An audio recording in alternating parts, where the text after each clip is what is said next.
La Kriegsmarine.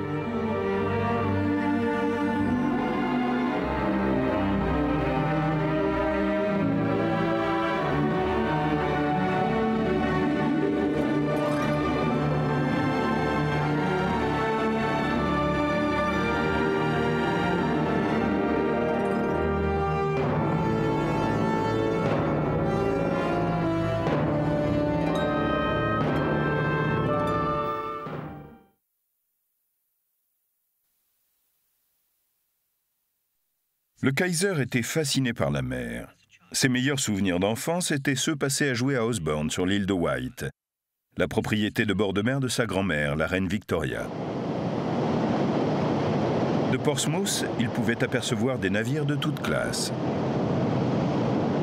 Ils ont fait naître en moi le souhait de construire mes propres navires un jour. Et puis, quand j'ai grandi, de posséder une marine aussi puissante que la marine anglaise.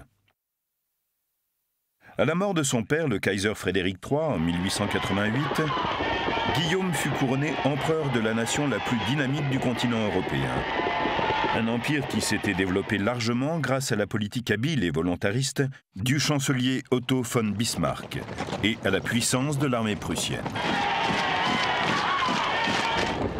Guillaume était un réactionnaire. Il savait que nombreux étaient ceux qui encourageaient l'expansion de l'Allemagne afin qu'elle joue un rôle dans les affaires mondiales.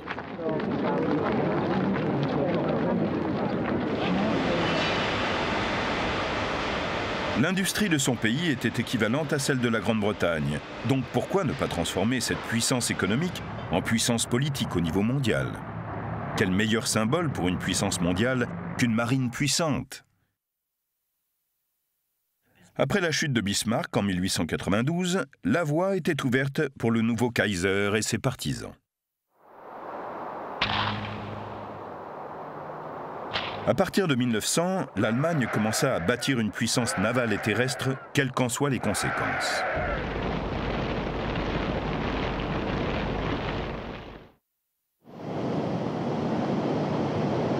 En 1906, les Anglais lancèrent le premier Dreadnought, un navire qui surpassait n'importe quel autre bâtiment de combat.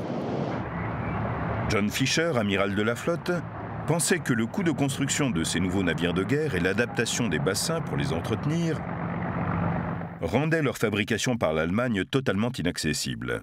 Le Kaiser, conscient qu'il ne fallait pas que l'Allemagne reste en arrière, fit approfondir ses ports et commença à produire ses premiers cuirassés. La flotte allemande doubla de taille pour la plus grande satisfaction des responsables de la force navale, comme l'amiral Tirpitz, et des industriels qui bénéficiaient des commandes.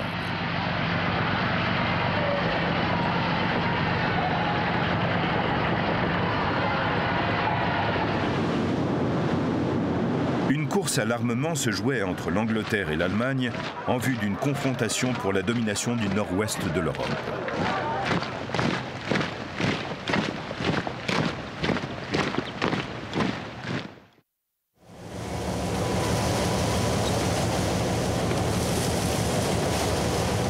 Peu d'armes employées lors de la Première Guerre mondiale exercèrent une influence aussi marquante sur la conduite des hostilités que les sous-marins.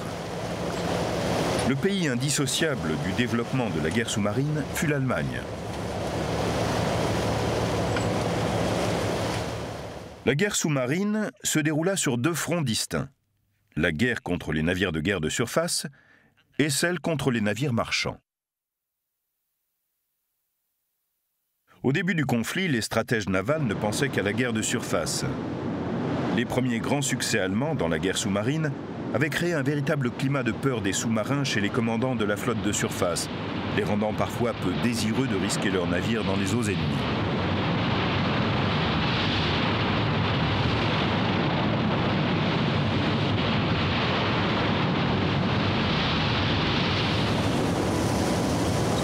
En termes de pertes, les sous-marins n'eurent qu'un petit impact sur les forces navales. Les opérations des sous-marins contre les navires de commerce n'étaient pas envisagées à grande échelle au commencement de la guerre. Les conventions maritimes exigeaient que l'équipage d'un navire intercepté soit mis à l'abri avant que leur navire ne soit coulé.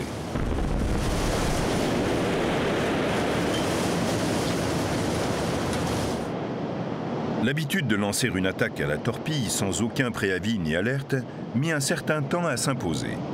Ce n'est que lors de la deuxième partie du conflit que la guerre sous-marine sans limite devint générale. Le torpillage du Lusitania fut la plus célèbre des centaines de rencontres entre U-boats et navires alliés ou neutres. Le Lusitania fut attaqué et coulé le 7 mai 1915 en mer d'Irlande, causant la mort de 1200 civils.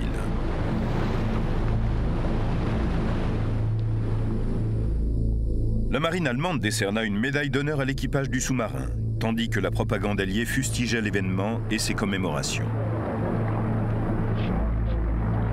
Parmi les victimes, il y avait 128 Américains.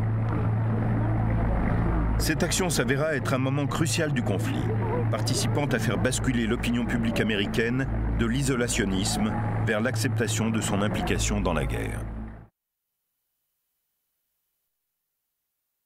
En 1917, l'Allemagne, forte de plus de 100 vaisseaux, commença sa campagne dans le but de mettre à genoux l'Angleterre. Au début, la tactique fonctionna comme prévu. Les pertes maritimes alliées étaient en moyenne de 630 000 tonnes par mois, avec un pic à 866 000 tonnes en avril 1917.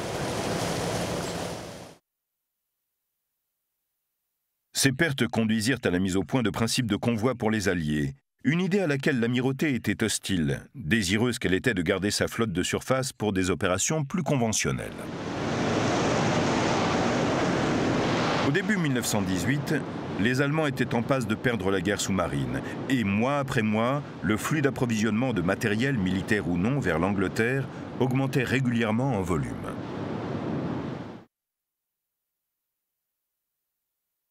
Les U-boats ne pouvaient plus renverser le cours de la guerre et sauver l'Allemagne d'une probable défaite.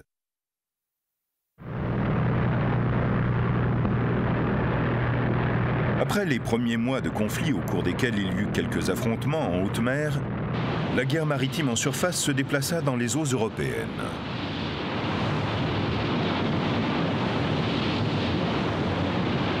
La bataille du Jutland, qui eut lieu à la fin mai 1916, fut la seule action de grande ampleur de la Première Guerre mondiale. L'amiral Lippner fonçait vers la mer du Nord avec 5 croiseurs face à la flotte de 16 navires de combat modernes commandés par l'amiral von Scheer. Il cherchait à entraîner la Royal Navy loin de sa base anglaise. Les deux flottes engagèrent le combat à une vitesse relative de 80 km/h.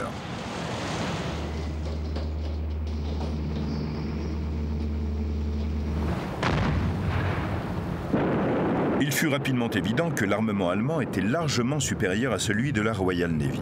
4 des navires anglais furent durement touchés et un autre explosa, puis coula.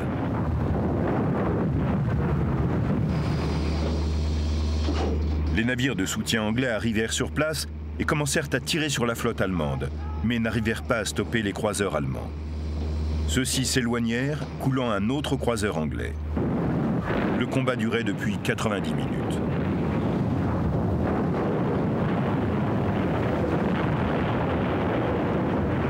Les deux marines étaient engagées dans des manœuvres navales compliquées.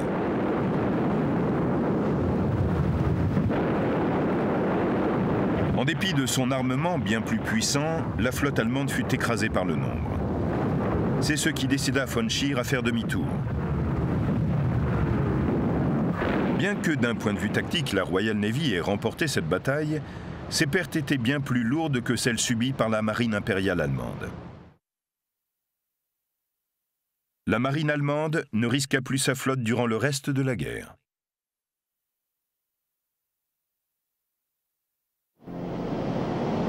Le 28 octobre 1918, les autorités allemandes ordonnèrent à la flotte de se regrouper en mer et de lancer un raid dans la Manche. Ce dernier ordre semblait être une simple gesticulation décidée par les officiers, plus intéressés à sauver leur réputation que la vie de leurs hommes. Le moral des marins était dangereusement bas. Ils ressentaient intimement l'arrogance de leurs officiers, la dureté de la discipline et les disparités des rations entre les officiers et les hommes. Les équipages de 2 croiseurs, le Thuringen et le Heligoland, se mutinèrent et éteignirent les chaudières de leurs navires. Le 4 novembre, les dockers et la garnison de Kiel se joignirent aux mutins et formèrent leur propre comité de travailleurs et de soldats. Les comités de marins n'étaient pas déloyaux envers le gouvernement. Ils rencontrèrent des représentants de ce dernier qui les assurèrent qu'il n'y aurait pas d'assaut contre eux, promirent des conditions de vie meilleures avec prime à la mer, la fin de l'état de siège et la libération de tous les prisonniers.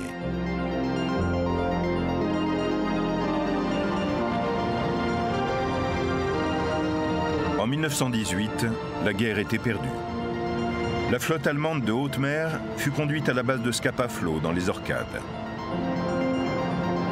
Les navires devaient y être désarmés, mais la marine impériale allemande fit un dernier coup d'éclat face aux Anglais. Elle s'aborda tous ses navires de combat, croiseurs et destroyers.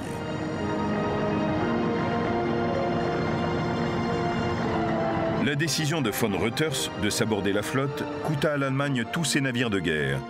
Mais le succès de l'opération leur permit de garder la tête haute lors de la signature du traité quelques semaines plus tard au château de Versailles. Un chapitre du traité stipulait que l'Allemagne devait abandonner ses navires de guerre aux Alliés. Grâce à von Reuters, l'essentiel de la flotte était détruite. Et les vainqueurs repartirent donc de Versailles les mains vides.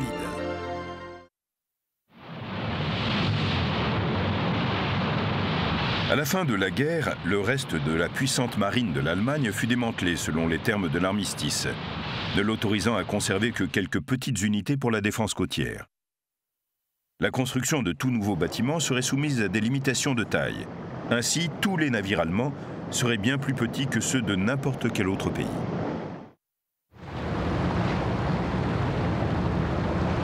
Lors de la Seconde Guerre mondiale, le rôle joué par la puissance navale ne fut pas différent de celui joué au cours du conflit de 14-18. Son premier rôle était de sécuriser les océans pour s'opposer aux flottes adverses, afin de s'assurer que les liaisons maritimes soient maintenues. Au début de la guerre, le cuirassé demeurait le type de navire principal.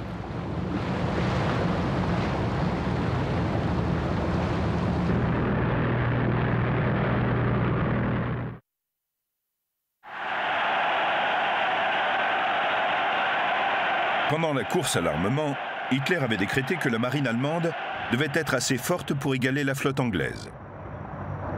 Débuta alors un programme de construction ambitieux.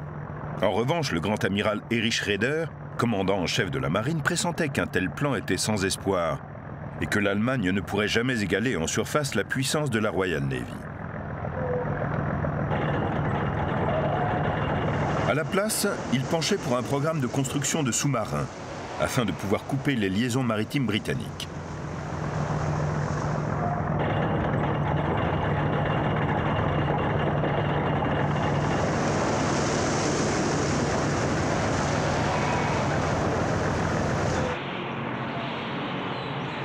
En conséquence, le programme de développement naval, le plan Z, était un compromis.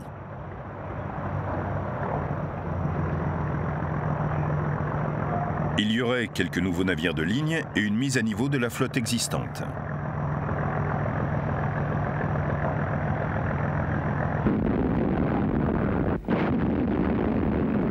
Le Schleswig-Holstein était le dernier cuirassé avant l'ère des dreadnoughts. Au déclenchement des hostilités, ce navire était considéré comme dépassé. Il avait été engagé dans la campagne de Pologne et utilisé intensément pour bombarder les zones portuaires comme celle de Gdansk.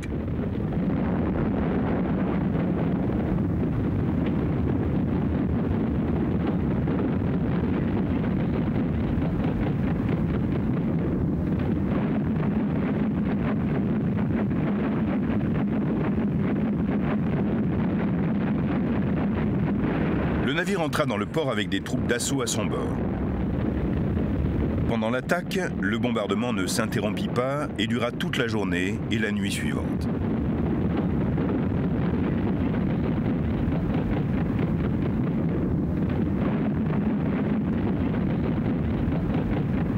Le port polonais, qui était également un important dépôt de munitions, était très bien défendu. Mais finalement, après s'être vaillamment battu, les Polonais capitulèrent. Sa mission achevée, le Schleswig-Holstein se rendit dans le golfe de Gdansk pour poursuivre ses bombardements des défenses côtières, où il fut rejoint par son sister ship, le Schlesien.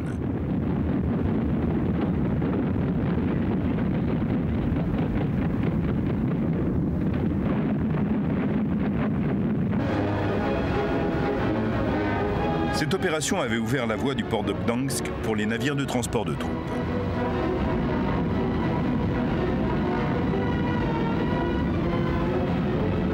Gdansk avait fait partie de l'Allemagne jusqu'à la fin de la Première Guerre mondiale, et Hitler était déterminé à la réintégrer au Reich par la force si nécessaire.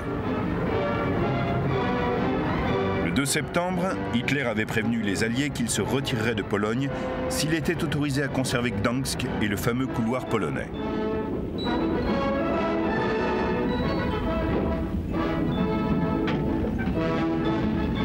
Raeder fut convoqué à la chancellerie au matin du 3 septembre et fut informé que la Grande-Bretagne avait déclaré la guerre à l'Allemagne. Hitler était embarrassé par son erreur de jugement concernant la réaction de l'Angleterre à son attaque et finit par admettre « Je n'étais pas capable d'éviter la guerre avec les Britanniques, après tout. » Raeder observa froidement « Notre flotte de surface est si inférieure en nombre à la flotte anglaise qu'elle ne peut rien faire d'autre que montrer qu'on peut mourir courageusement. »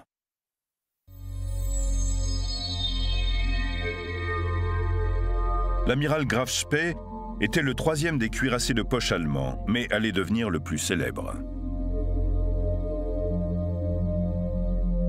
Le 13 décembre 1939, alors en mission contre les navires marchands dans l'Atlantique Sud, il fut forcé de rejoindre Montevideo par les croiseurs britanniques Ajax, Achille et Exeter.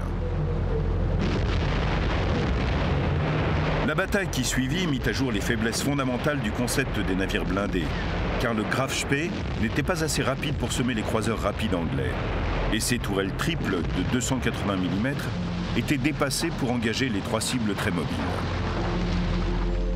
L'Exeter fut cependant durement touché, mais le Graf Spee fut endommagé pendant le combat et forcé de s'abriter à Montevideo pour réparation.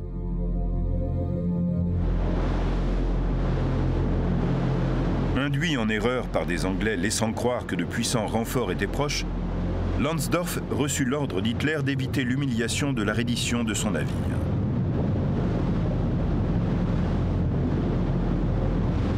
Le 17 décembre, le Graf Spee se saborda dans les eaux territoriales uruguayennes. Sous le commandement de Lonsdorff, le Graf Spee avait coulé 9 navires pour un total de 50 000 tonnes.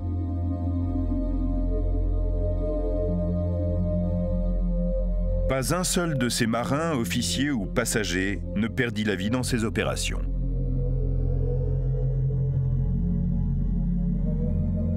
Dans une dernière lettre, écrite quelques instants avant son suicide, Lonsdorff écrivit « Un capitaine ayant le sens de l'honneur ne peut pas séparer son propre sort de celui de son navire.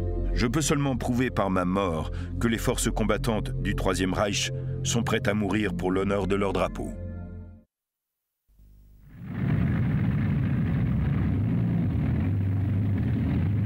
Le Scharnhorst fut lancé le 3 octobre 1936.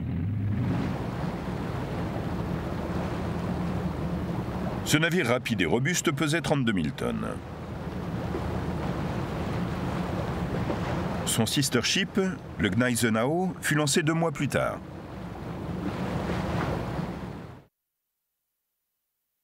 Ces 2 nouveaux navires correspondaient à une nouvelle définition du navire de guerre qui sacrifiait le blindage au profit d'une plus grande vitesse.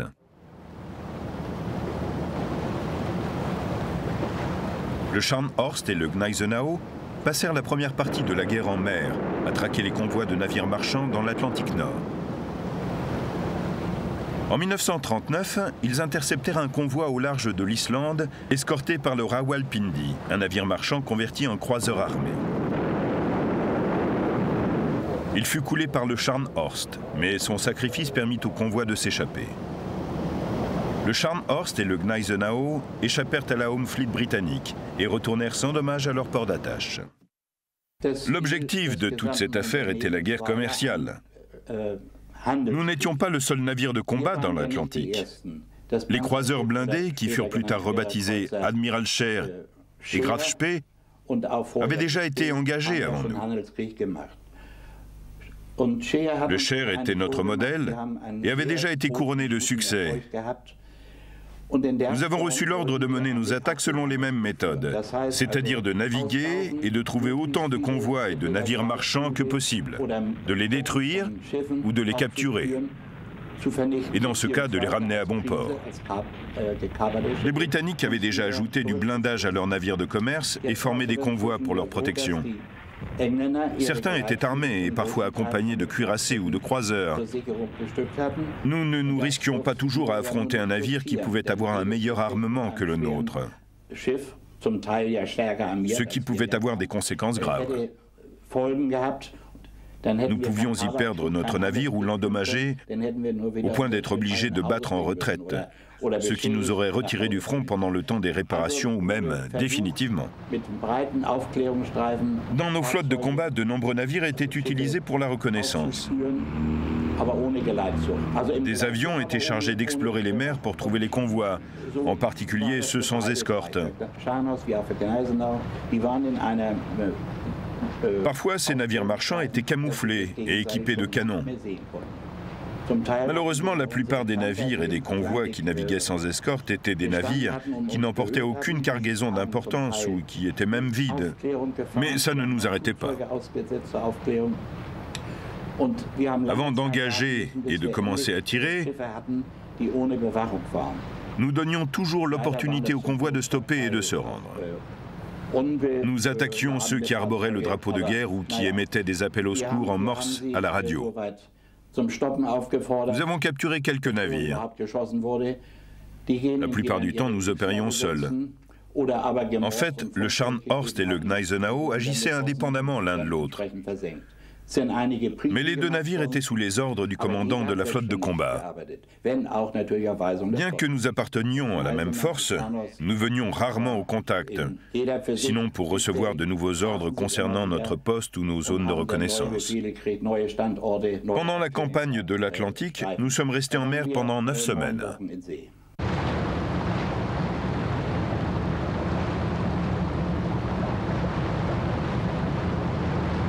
Le 7 avril 1940, la Royal Air Force observa des navires marchands allemands faisant route au nord vers la Norvège. Ils filaient droit vers les ports de Narvik et de Trondheim. Chaque navire déguisé en caboteur était chargé de troupes d'assaut. L'Allemagne était sur le point d'envahir la Norvège. Aux côtés de la flotte se trouvaient les navires Scharnhorst et Gneisenau. Il y avait aussi les 2/3 de la flotte allemande de sous-marins déployés en protection des transports de troupes. Pourtant repérés par la RAF, le brouillard et les nuages bas aidèrent à dissimuler les navires. Bien qu'alertée, la Home Fleet fut lente à réagir à la menace. Les convois atteignirent leur destination sans encombre, même si un des navires marchands fut coulé par un sous-marin polonais. Un destroyer anglais qui avait également tenté d'intercepter la flotte fut éperonné par le croiseur allemand qu'Hitler avait envoyé à l'entrée de la mer du Nord. Les troupes d'assaut allemandes embarquées effectuèrent 5 débarquements distincts en Norvège. À Oslo, Kristiansand, Bergen, Trondheim et Narvik. Pendant que les troupes aéroportées s'emparaient de l'aérodrome de Stavanger. En dépit de la perte du Blücher, tous les objectifs des Allemands furent atteints, sans rencontrer de résistance sérieuse de la part des Norvégiens. Au moment de l'invasion, le 9 avril, la flotte anglaise avait pratiquement rattrapé la flotte allemande, et tandis que les troupes débarquaient sans problème, de féroces combats se déroulèrent en mer. Les pertes allemandes et anglaises furent lourdes.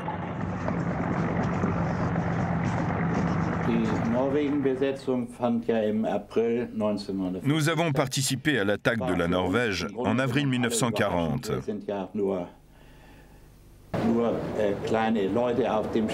Normalement, avant que les ordres n'arrivent, nous étions à l'écoute des rumeurs qui circulaient d'un navire à l'autre.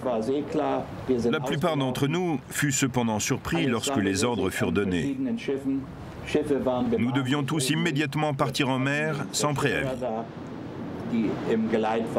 Les navires étaient lourdement chargés et nous étions accompagnés d'une flotte de destroyers.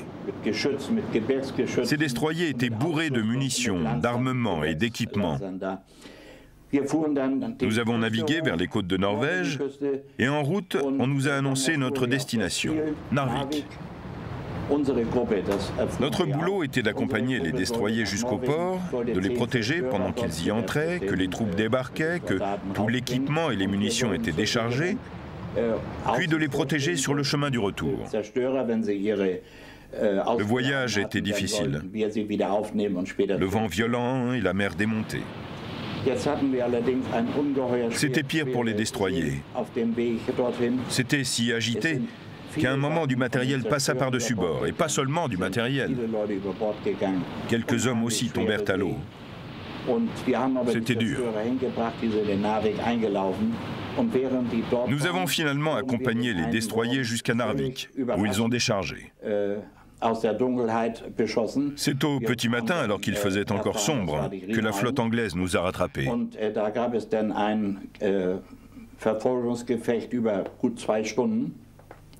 Nous avons combattu le cuirassé Renault pendant 2 heures. Le Gneisenau fut aussi engagé.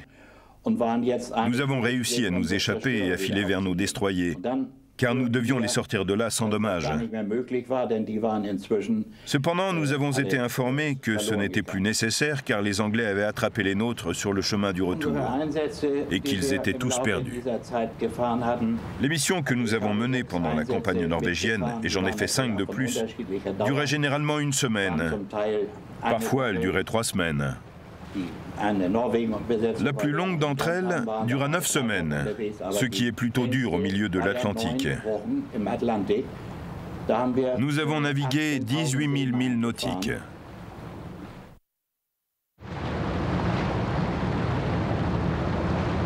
En juin 1940, le Scharnhorst et le Gneisenau firent route au nord, ayant reçu l'ordre de lancer une attaque au nord de la Norvège. La campagne de Norvège touchait à sa fin. Après l'évacuation des troupes alliées de Narvik, les Allemands disposaient désormais d'une emprise solide sur tout le pays. La flotte allemande devait tenter d'intercepter les navires transportant les forces alliées en retraite. En mer, le croiseur allemand Prinz Eugen engagea un des navires de transport britanniques, vide, alors en route vers Narvik, mais laissa un navire hôpital qui l'accompagnait poursuivre sa route. La Home Fleet avait déployé plusieurs de ses navires les plus importants dans la zone, dont le porte-avions HMS Glorious. Le Scharnhorst et le Gneisenau repérèrent la fumée du Glorious à une distance de 30 km. Des destroyers anglais accompagnaient le porte-avions. Les 2 navires allemands manœuvrèrent pour affronter les Anglais. À une distance de 29 km, le Scharnhorst ouvrit le feu.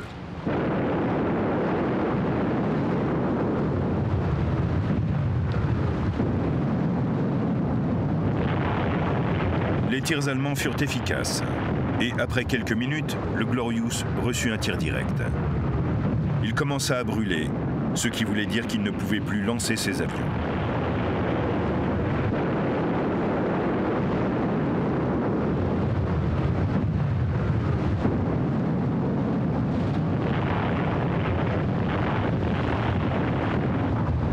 Les 2 destroyers qui l'accompagnaient se placèrent pour le protéger et ouvrirent le feu contre les navires allemands.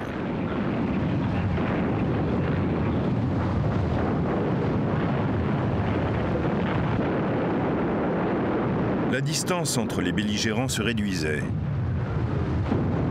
Le Glorious commençait à couler, mais les 2 destroyers combattaient avec un grand courage.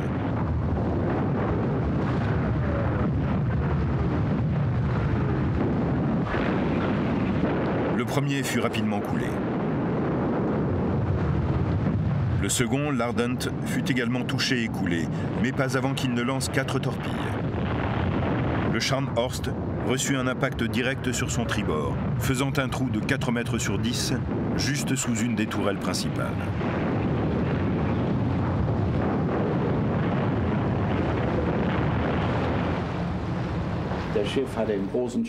Le navire était sévèrement endommagé. Nous ne savions pas encore à quel point, mais nous nous rendions compte que c'était sérieux. Le moteur central avait été touché et inondé, et l'hélice ne fonctionnait plus.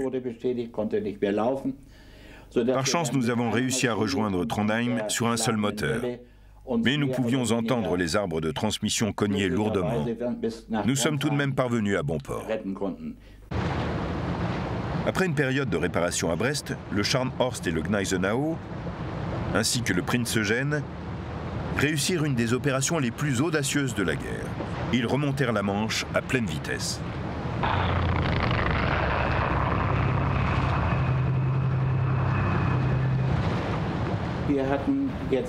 Après les réparations effectuées à Brest, nous avons reçu de nouveaux ordres. La bataille de l'Atlantique était de plus en plus difficile. Et tandis que nous étions à l'ancre à Brest, nous nous savions apporter des bombardiers anglais. Et eux savaient que nous étions là. Il était nécessaire pour toute la flotte de filer avant d'être attaquée. 3 options se présentaient. 1, nous pouvions filer jusqu'en Méditerranée via Gibraltar. 2, nous pouvions remonter jusqu'en Norvège pour rejoindre la sécurité de la mer Baltique. 3, nous pouvions foncer à travers la Manche. Et celle-ci semblait la meilleure option. Les Anglais, cependant, s'y attendaient et faisaient tout ce qu'ils pouvaient pour rendre la Manche infranchissable. Nous avons eu la chance, au grand désespoir des Anglais, de réussir notre sortie du port. Il y eut une attaque de bombardiers, mais c'était une nuit nuageuse et ils ne parvinrent pas à nous stopper. Nous avons eu la chance de ne pas être détectés avant d'atteindre le point le plus étroit de la Manche. Ils nous ont alors bombardés avec leurs batteries côtières, sans résultat car nous étions juste au-delà de la portée de leurs canons. Puis les avions arrivèrent. Autour de nous, le Scharnhorst, le Gneisenau, le Prinz Eugen, nos destroyers et les avions torpilleurs, tout le monde tirait comme des malades. Les Anglais avaient envoyé quelques avions torpilleurs. Ils se sont approchés de nous très courageusement pour nous attaquer, mais ils étaient trop lents.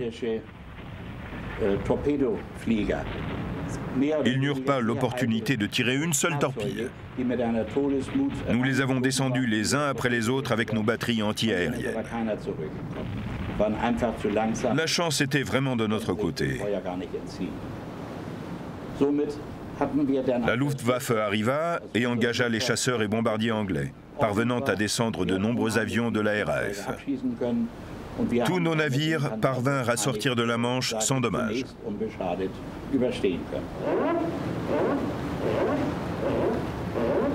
Le Scharnhorst continua pendant 2 ans à harceler les navires alliés.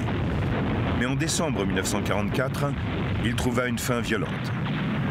Pendant la bataille du Cap Nord, il fut engagé et coulé par des croiseurs alliés. Seulement 36 de ses marins survécurent.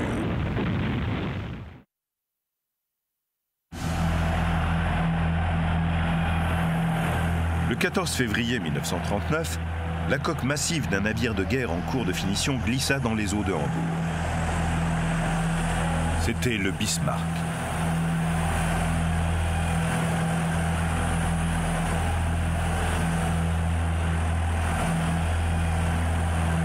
Pour le parti nazi, ce fut un jour de fête. Un nouvel atout pour la puissance allemande. Un moment qui réjouit également le Führer.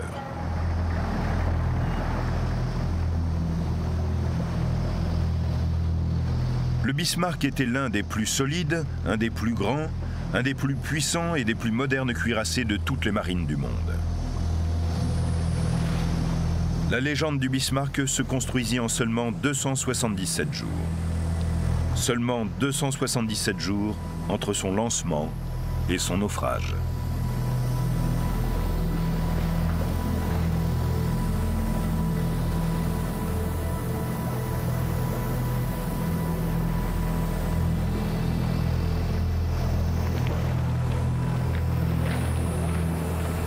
L'imposant Bismarck fut à l'origine d'un des épisodes de mer les plus dramatiques de toute la Seconde Guerre mondiale. Pendant ce court laps de temps, il fut l'un des navires les plus puissants du monde. Il avait été équipé de la technologie la plus moderne et la plus avancée disponible. La variété et la puissance de son armement, le très haut niveau de son équipage, faisaient de ce navire une machine qui semblait invincible.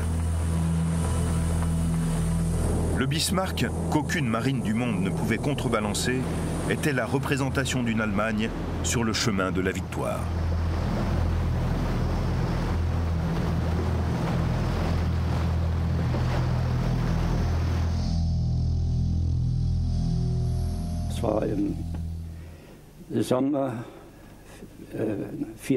Juste avant l'été 1940, j'ai été affecté sur le cuirassé Bismarck. Nous avons passé les quelques semaines suivantes à découvrir le navire de l'intérieur et de l'extérieur et à apprendre comment le navire fonctionnait. Ensuite, nos postes nous ont été attribués. J'ai reçu l'ordre de rejoindre une batterie de 380 mm, la batterie du milieu. Je fus entraîné à manipuler ces canons et tous les autres instruments du poste. Puis nous sommes partis en mer. Nous avons reçu l'ordre d'effectuer un certain nombre d'essais en mer Baltique. Notre rôle était de tester les canons et de tirer à blanc. Grâce à cet entraînement, nous étions parvenus à une cadence de tir d'un obus toutes les 6 secondes. Étant donné la taille de notre artillerie lourde, c'était plutôt pas mal.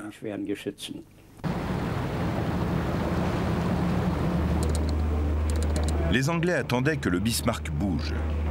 Alors que le puissant cuirassé passait la côte de Norvège, il fut repéré. L'alerte fut transmise à l'amirauté à Londres.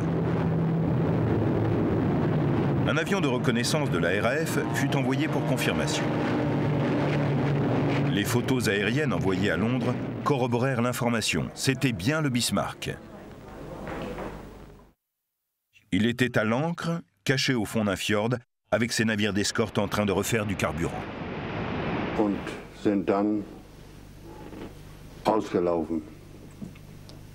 Personne à bord ne soupçonnait que nous avions été repérés par la RAF. Par conséquent, nous ignorions que les Anglais savaient que nous arrivions.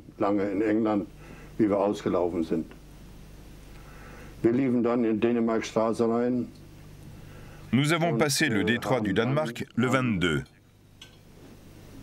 C'est alors que nous avons rencontré pour la première fois 2 croiseurs anglais.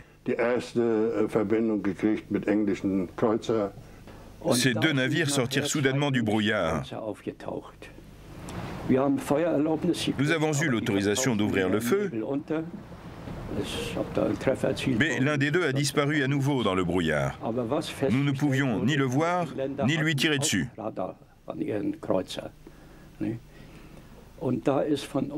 Les Anglais avaient le radar, tout comme nous. Mais le commandant de notre flotte fit une erreur. Il nous assura que les croiseurs ne nous avaient pas eu en visuel et qu'en dépit des émissions radar qu'ils avaient lancées vers nos navires, ils n'avaient pas reçu d'écho, ce type de radar étant inefficace par cette météo.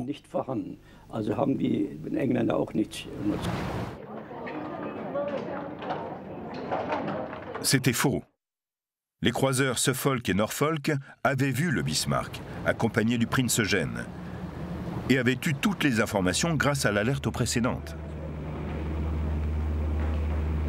La nouvelle position fut transmise à Londres.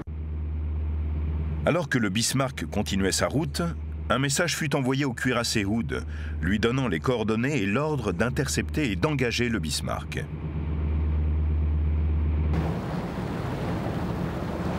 Le Hood était alors un navire capital au sein de la Royal Navy, l'équivalent du Bismarck pour les Anglais. Bien que vieillissant, il était le navire le plus puissant de la marine anglaise et était considéré comme le meilleur adversaire potentiel pour le cuirassé allemand. Le Hood, accompagné par le Prince of Wales et 6 destroyers, manœuvra pour séparer les navires ennemis vers le détroit du Danemark. Les navires se rapprochaient les uns des autres et se préparaient à livrer bataille. Lors du premier échange de tirs, le Hood et le Prince of Wales ouvrirent le feu. Le Bismarck et le Prince Eugène répliquèrent instantanément. Dès la première minute, un obus du Prince Eugène toucha le Hood, déclenchant un incendie qui s'étendit rapidement à tout le navire. Une énorme explosion suivit quelques instants plus tard. Le Hood coula en quelques minutes, après avoir tiré seulement 5 ou 6 salves. De son équipage de 1400 hommes, seulement 3 survécurent.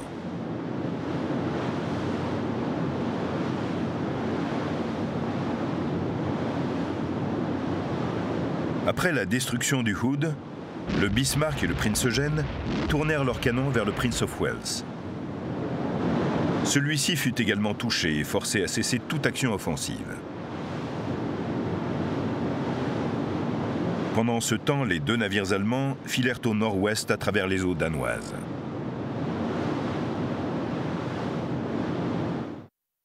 Nous avions pris 3 impacts du Hood, un dans le compartiment des moteurs, un à l'avant du navire et l'autre sur la catapulte de lancement.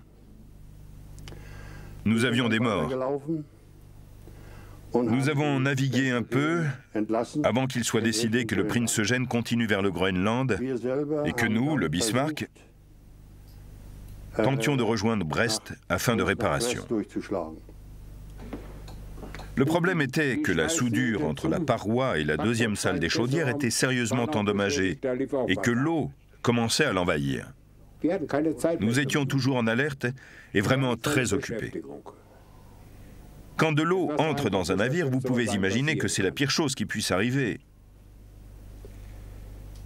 Les gens commencèrent à paniquer. Plus tard, la situation commença à se stabiliser et nous reprîmes nos postes de combat respectifs. Le navire reprit sa route à pleine vapeur.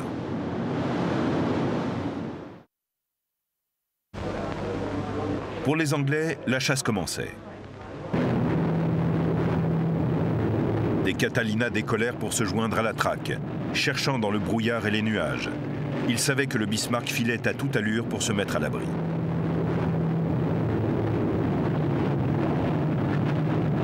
Les Catalina survolaient l'océan. Il y eut une percée dans les nuages. Un sillage de navires fut repéré. Puis le navire fut aperçu. Le signal fut envoyé à toute la flotte. La cible avait été repérée.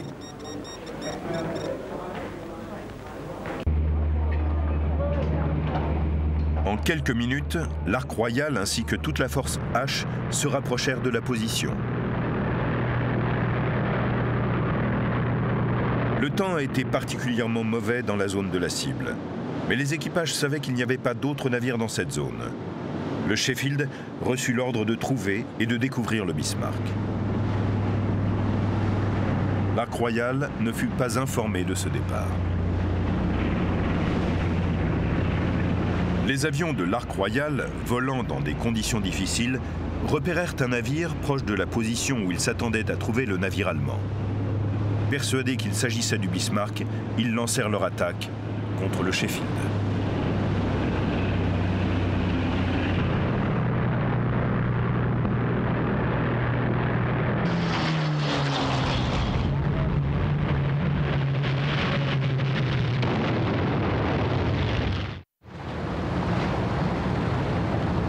Mais le sort se retourna contre le Bismarck. À bord de l'Ark Royal, les avions de retour étaient réarmés et réapprovisionnés en carburant. Sous une pluie violente, les Swordfish décollèrent pour une deuxième attaque.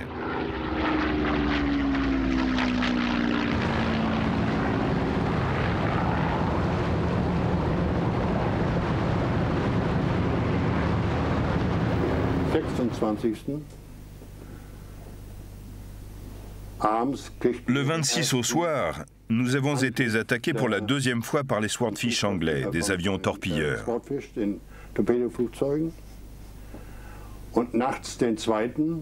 Plus tard dans la nuit, une deuxième attaque eut lieu et eut plus de succès. Nous avons été touchés. Nous avions tenté d'échapper aux avions et aux torpilles, mais à ce moment-là, nous avons été touchés au gouvernail. Il était salement amoché et était tordu à environ 12 degrés. Après ça, nous n'avons pu avancer qu'à 8 nœuds à l'aide des moteurs du côté opposé au gouvernail. Nous étions seuls. Nous étions environ 6 heures en avant de la flotte anglaise, mais nous ne pouvions plus nous échapper, seulement tourner en rond. Ils nous avaient tués. Vers 6 heures du matin, ils nous ont rattrapés. Nous avons tenté d'accélérer, mais sans résultat. Nous ne pouvions plus que tracer des cercles. Et nous n'avons pas tardé à réaliser que nous étions une cible facile pour la flotte anglaise. La flotte anglaise était composée du Dorsetshire, du King George V et du Rodney. Ils se rapprochèrent du Bismarck endommagé et ouvrirent le feu.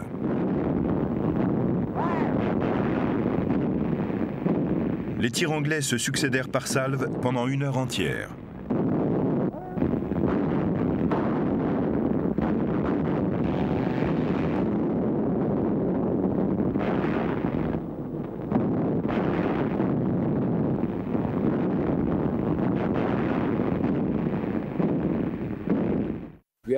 Nous avons reçu 2 tirs directs à l'avant du navire. Les équipes de la tourelle remontèrent et nous avertirent de filer au plus vite, car la soute allait exploser d'une minute à l'autre. Les quartiers-maîtres du navire donnèrent l'ordre à l'équipage de se retirer. Nous avons couru dans le navire vers nos quartiers. Nous étions sous le pont. C'était la panique partout. Les équipes des salles d'opération, ceux qui s'occupaient des machines et des hélices, avaient donné l'ordre de la mesure V.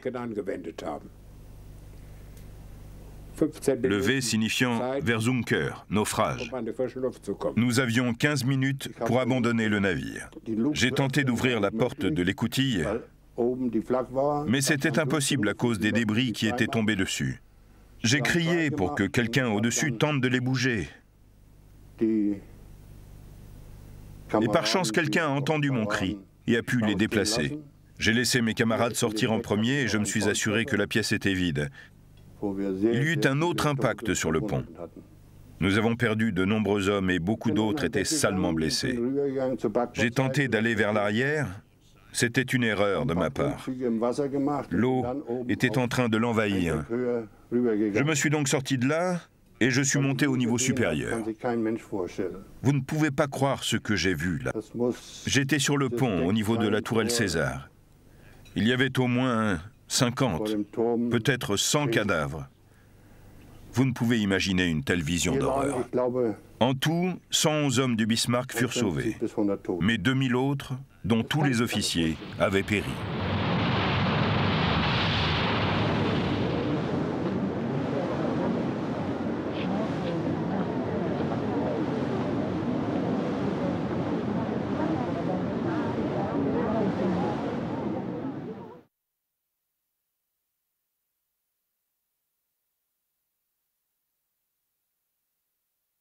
Le Lützow fut lancé sous le nom de Deutschland. Mais en février 1940, Hitler décida que la perte éventuelle d'un navire appelé Allemagne serait un très mauvais présage, et le nom fut changé en Lützow. En 1940, il prit part à la campagne de Norvège avant de naviguer plus au nord pour menacer les convois alliés en route vers la Russie.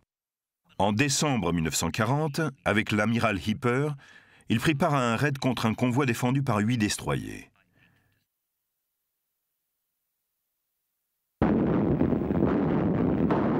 Les destroyers menèrent une attaque impressionnante dans ce qui est désormais connu comme la bataille de la mer de Barents.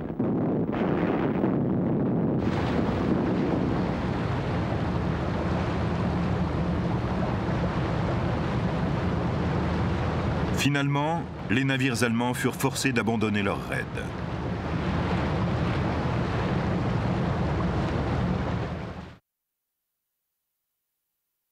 Hitler, rendu furieux d'une telle contre-performance décevante, menaça de dissoudre toute la marine.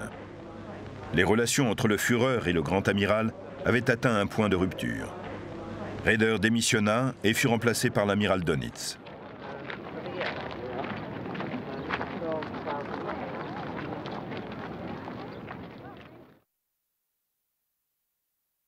Le Lützow fut envoyé dans la Baltique pour entraînement, puis plus tard opéra en soutien de l'armée contre les Russes en Baltique orientale. 2 mois après le lancement du Bismarck, son sister ship, le Tirpitz, fut mis à l'eau. Avec 52 600 tonnes, le Tirpitz était 2000 tonnes plus lourd que le Bismarck et avait un armement et un équipage plus importants. Il fut envoyé en Norvège en 1942. Les nombreux fjords lui donnaient de nombreux points d'ancrage relativement sûrs. En septembre 1943, des sous-marins de poche appelés X-Craft parvinrent à entrer dans le fjord et à endommager les hélices avec des mines. Tous les X-Craft furent perdus dans l'opération. En avril 1944, des avions embarqués anglais lancèrent une attaque contre le Tirpitz. Une fois de plus, il fut endommagé, mais cette fois encore, sans gravité. Finalement, à l'automne 1944, 2 des meilleurs squadrons du Bomber Command attaquèrent le Tirpitz en 3 raids séparés.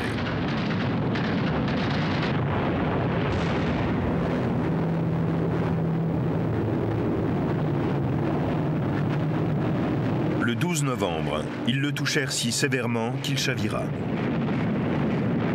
Le dernier des grands cuirassés allemands avait vécu.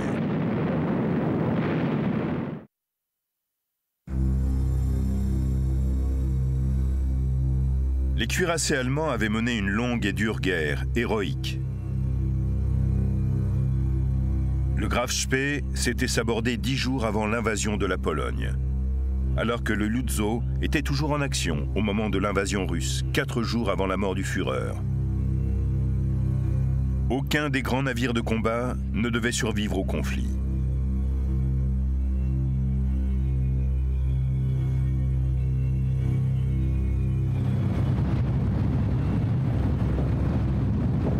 Le 4 septembre 1939, 112 passagers et membres d'équipage du SS Athenia étaient tués en mer. Ce furent les premières victimes de la guerre sous-marine allemande.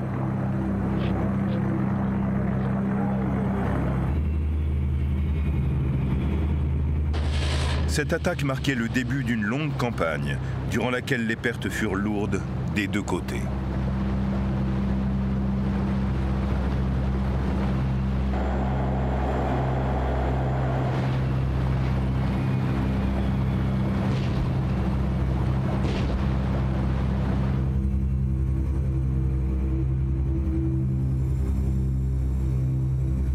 Entre septembre 1939 et mai 1945, les U-boats coulèrent 2603 navires marchands et 175 navires de guerre alliés. Environ 30 000 marins des convois alliés moururent en mer.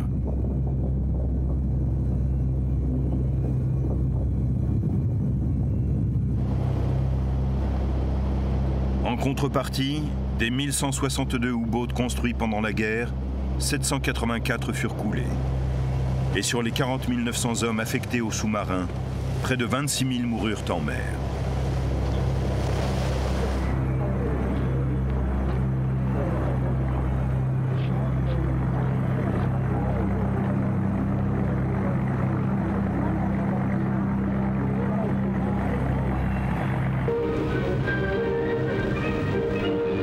En dépit de ces pertes effrayantes, le moral des sous-mariniers allemands resta toujours au plus haut.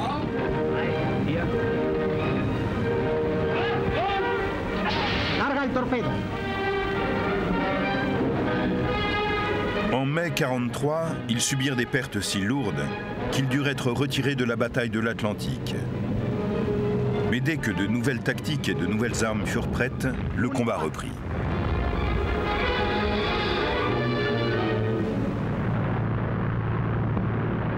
Un retour en action similaire était programmé pour 1945, mais n'eut jamais lieu, les armées alliées s'étant emparées des chantiers navals et des centres de production.